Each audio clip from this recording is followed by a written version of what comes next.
Lewis Hamilton's Last Dance. Not quite, but close enough.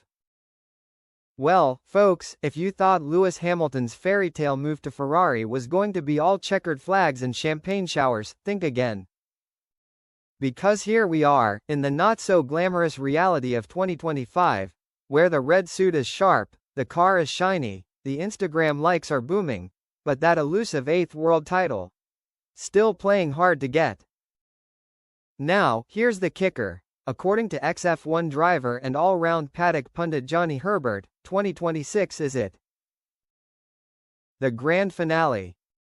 The last hurrah. The big, red-tinged, tifosi cheering now or never moment for Sir Lewis Hamilton. And why, you ask? Because, brace yourself, Lewis is officially past his prime. Yes, you've heard that right.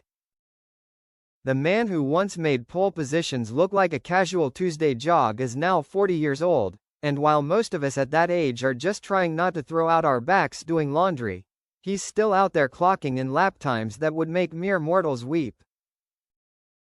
But according to Herbert, Father Time is tapping him on the shoulder. I think 2026 is Lewis Hamilton's final chance at getting the 8th championship, Herbert said, with all the optimism of someone giving a eulogy to a career that's still putting on the racing boots every weekend. Ouch. Is Lewis still good? Oh, absolutely. Is he great? Arguably. But is he in his prime? Has that prime passed? Yes, Herbert says, like he's discussing the shelf life of a banana. Still, let's not get too gloomy here. We're talking about Lewis freaking Hamilton, a man who turned F1 into an art form for nearly 2 decades.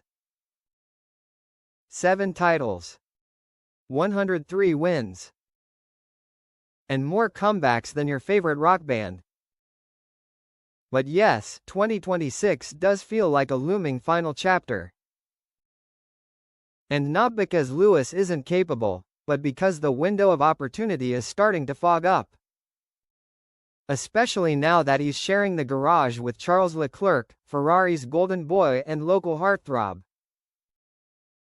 Johnny Herbert didn't mince words on that one either. Charles is better than Lewis at the moment, he claimed, undoubtedly sending Hamilton fans into a mild existential crisis. And look, the stats kind of agree.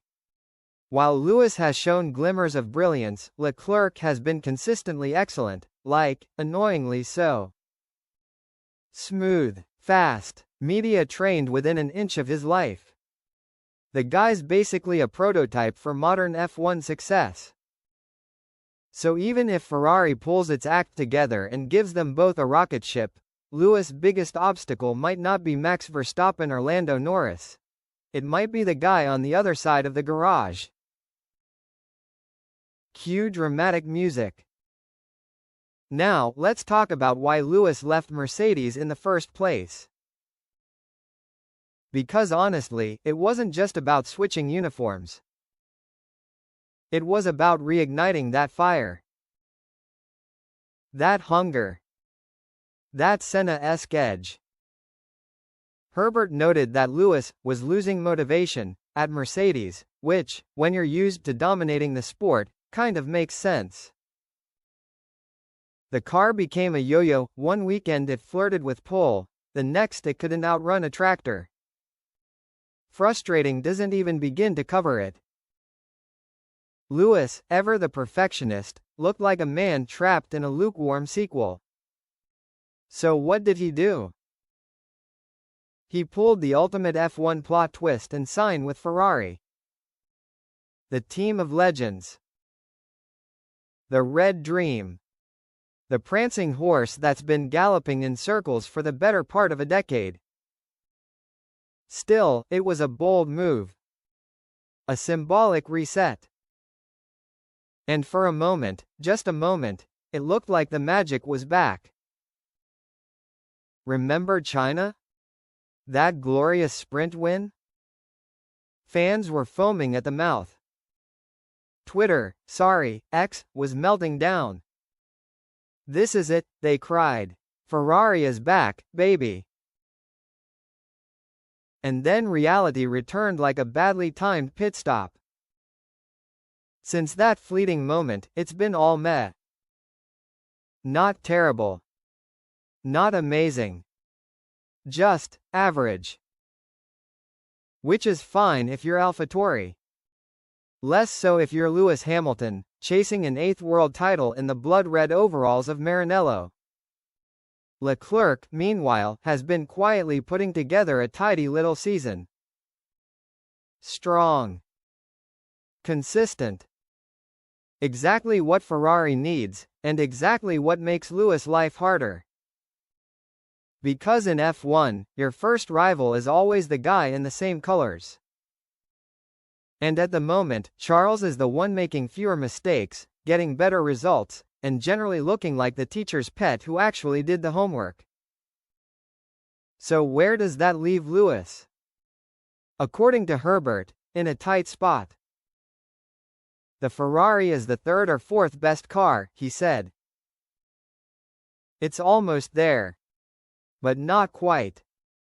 They're chasing McLaren and Red Bull, who are still the cool kids at the top of the lunch table. So for Hamilton to claw his way back to championship glory, he doesn't just need to beat Leclerc, he needs Ferrari to pull off a technical miracle. A leap, not a step. A full-on, Hollywood-style comeback arc. And hey, it's not impossible.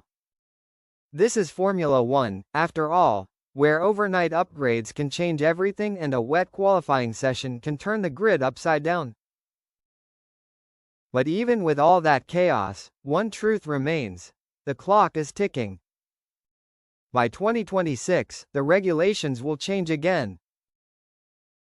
The sport will enter another new era. And Lewis Hamilton will be, well, still Lewis, but older, wiser, and probably just a bit more tired of answering questions about retirement. Let's be real, no one wants to see him fade out quietly. Not after the highs of 2020. Not after the heartbreak of Abu Dhabi 2021. The narrative demands an ending worthy of the legacy. A final showdown. A comeback. A triumph.